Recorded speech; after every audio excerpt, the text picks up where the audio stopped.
Most SEO agencies lose clients not because the SEO failed. They lose them because the client never understood what the first 90 days were supposed to look like. I know this because I was that agency for longer than I would like to admit. Here's what I learned and what I would tell every agency owner before they sign their next retainer client. I lost a client in 2019 that I still think about. Not because the SEO failed, because everything we did was correct. Technical foundation was solid. Links going in on schedule. Content architecture exactly where it needed to be at month 3. The client sent the email on a Tuesday morning. Hey, we've been reviewing things. We are not sure this is moving in the right direction. We might need to pause. I knew objectively that we were doing the right work. The site was 3 months away from the movement they were waiting for. But I had never told them that. I had never given them a way to read month 3 correctly. I had never explained what a flat ranking dashboard would actually mean in the establishment phase of a campaign. So they read it the only way available to them, as failure.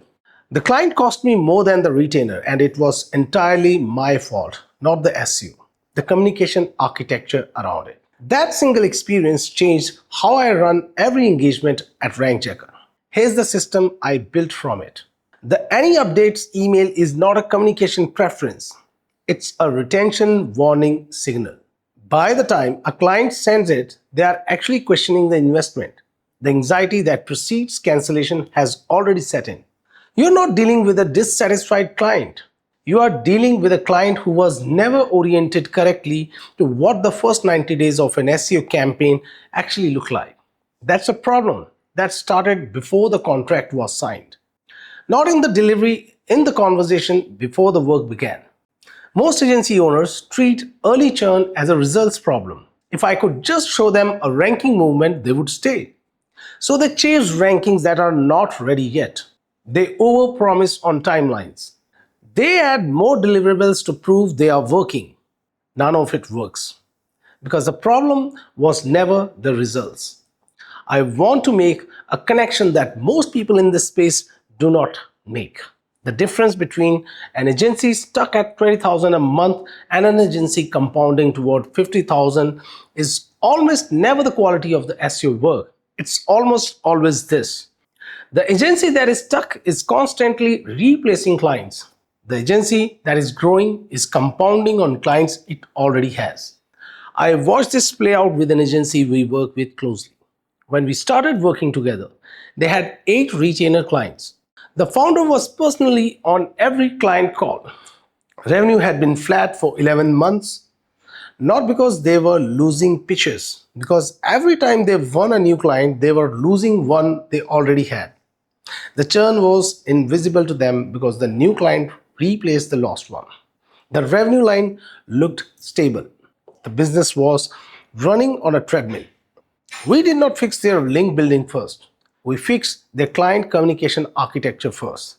The milestone map, the 4-pillar reporting framework, the proactive mid-campaign check-in system. 9 months later, 18 clients, no new hires, 40% improvement in margin. Not because the SEO got better, because clients stopped living before the SEO had time to compound. Retention is not a relationship skill. It's a system problem and it's entirely solvable before a single deliverable goes out. Here is what I mean by that. SEO in the early phase is not ranking work. It's capacity building. There are 4 dimensions of capacity being built in the first 90 days. None of them show up as ranking movement. All of them are measurable. And all of them, when reported correctly, give the client a way to see progress on a flat dashboard. The first is technical capacity. Google cannot rank what it cannot reliably access. Crawlability, indexation, core web vitals, site architecture. If a site moved from 60% crawlable to 94% crawlable in month 3, that is measurable, reportable progress. It directly predicts future ranking capacity. Put it in the report, frame it as the foundation being laid.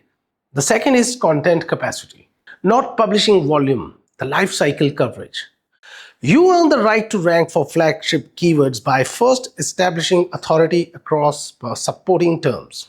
Every piece of supporting content published is a visible, measurable expansion of the site's topical authority footprint.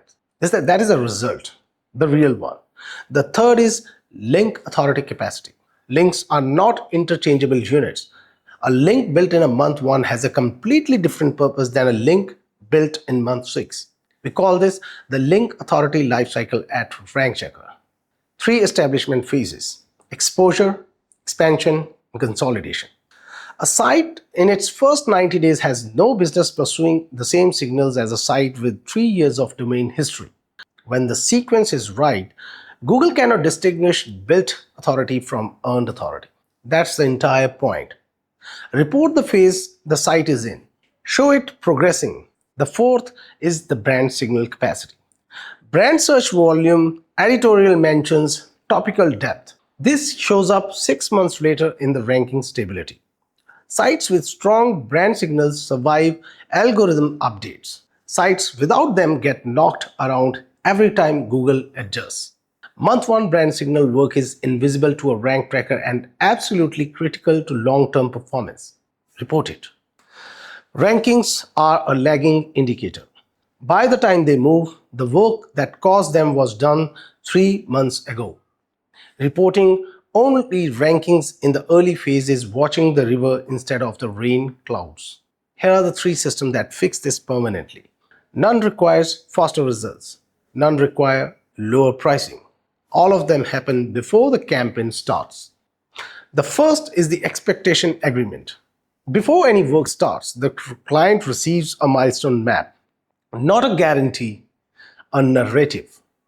Month 1 to 2, here's what we are building and why it will look invisible. Month 3 to 5, here are the early signals we will watch together. Month 6 onwards, here is what compounding looks like and how we will recognize it. When the client has this document, they stop measuring against the sales promise and start measuring against the roadmap. The flat line in month 3 becomes expected, documented, understood. It does not trigger anxiety because you already told them it was coming. The cancellation email never gets written because the client already knows month 3 is supposed to look exactly like this. The second is 4-pillar reporting. Every monthly report covers all 4 capacity dimensions, not just link counts and ranking positions. Technical health, content authority, link authority, organic performance. Direction of travel shown every single month. The client builds confidence incrementally. By month 5, when rankings start moving, they do not need convincing. They have been watching the foundation being built the entire time. The result does not arrive as a surprise. It arrives as confirmation of everything they were already seeing. The third is the proactive mid-campaign check-in, not the monthly report. A proactive check-in at day 45 triggered by you, not them. A short call or a voice note, 3 sentences. Here's where we are. Here's what we saw this month. Here's what we are watching in the next 30 days. 5 minutes. That is all it takes to reset the clock on client anxiety before it builds into a cancellation conversation. The client who receives that voice note unprompted never reaches the threshold that precedes cancellation. The only difference between the client who stays and the client who sends any updates is one proactive conversation at the right moment. These 3 systems together, the expectation agreement, the 4-pillar report, and the proactive check-in, do not require you to deliver results faster. They require you to give the client the right frame for reading the results that are already happening. Let me leave you with one question. Apply it after every client onboarding, starting with the next one. Does this client have everything they need to stay patient for the next 6 months? Not, did I send the contract? Not, did we start the campaign? Does this client have the milestone map, the reporting framework, and the communication rhythm that will keep them confident while the compounding happens?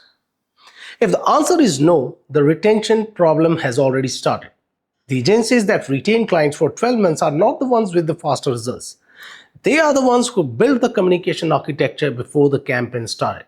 So when results are slow to appear, the client already knows that what slow is supposed to look like. That's the system. It starts in week 1, not week 5 when the client goes quiet. Week 1. Drop a comment below. What does your current month 3 client communication look like? Just one sentence. I read everyone. See you in the next one.